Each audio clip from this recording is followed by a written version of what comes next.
नमस्कार, आर-पी किचनमध्ये आपलं स्वागत आहे. आता मी इथं उपवासाची मिरची भजी बनवणार आहे. यासाठी इथे मिरची स्वच्छ धुवून घेतलेली आहे. आता ह्याच्यातलं बी बाजूला काढून घेणार आहे, जास्त तिखट असल्यामुळं. आता मिरच्या मध्यभागी अशा कट करून घेतलेल्या आहेत. इथे शेंगदाण्याचं कूट आणि मीठ घेतले. तर याच्यामध्ये तुम्हाला आवडत असेल तर लाल तिखट टाकलं तरी चालते किंवा धने पावडर जर उपवासाला खात असाल तर धने पावडर, जिरे पावडर टाकू शकता. आता ही मिरच्या भरून घेतलेल्या आहेत शेंगदाण्याचं कूट आणि मिठाने. आता इथं भिजलेला शाबू घेतलेला आहे, रात्री इथं भिजत घातला होता. आता इथं बटाटे उकडलेले सोलून घ्यायचे. आता या शाबूमध्ये बटाटे खिसून घ्यायचे. आता छान असं थोडंसं पाणी टाकून याला एकजीव करून घ्यायचे. चवीनुसार मीठ टाकायचे.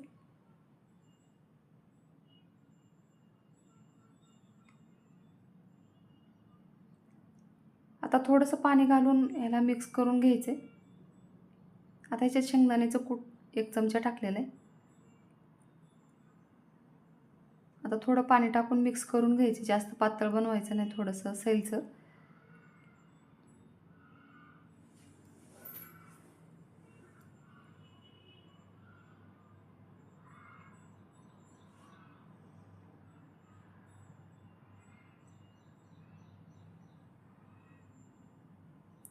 आता इथं मिक्स झालेलं आहे. थोडंसं हिरवी मिरचीची पेस्ट टाकलेली आहे. आता ही पण मिक्स करून घ्यायची.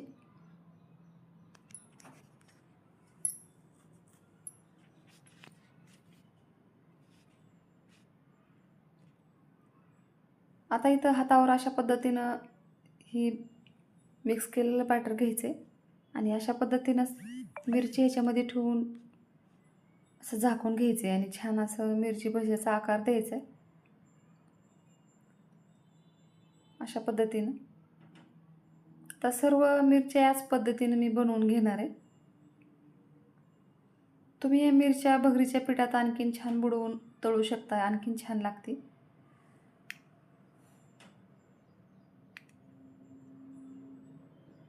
आता सर्व मिरच्या या पद्धतीनं असं लावून घ्यायच्यात. आता इथं तयार झालेले आहेत, बघू शकता. आता तळून घ्यायचं याला.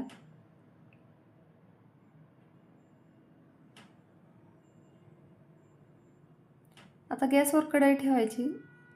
आता याच्यामध्ये तेल टाकून घ्यायचे.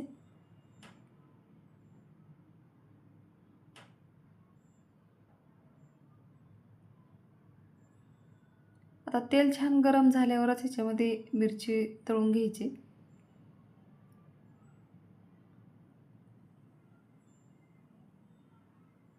आता इथं तेल छान गरम झालेलं आहे, बघू शकता. आता एक एक मिरची ह्याच्यामध्ये सोडून घ्यायची. तर जेवढी बसतेल एवढी मिरची भजी ह्याच्यात तळून घ्यायचे.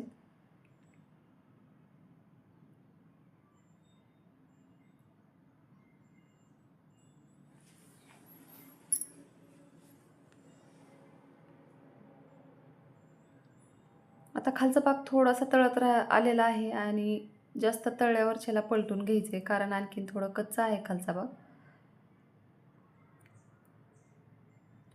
आता अशा पद्धतीने ह्याला पलटून घ्यायचे आणि खमंग असं तळून घ्यायचे.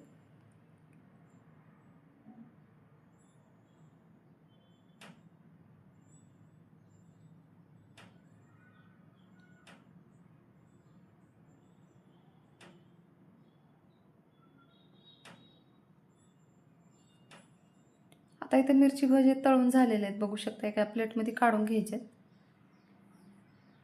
आता सर्व मिरची भजी मी तयार केलेले आहेत, बघू शकता. एकदम छान झालेले आहेत आणि चवीला तर एकदम छान झालेले आहेत. एकदा नक्की बनवा या पद्धतीनं. माझ्या चॅनलला सबस्क्राईब करा, लाईक करा, शेअर करा. व्हिडिओ बघितल्याबद्दल धन्यवाद.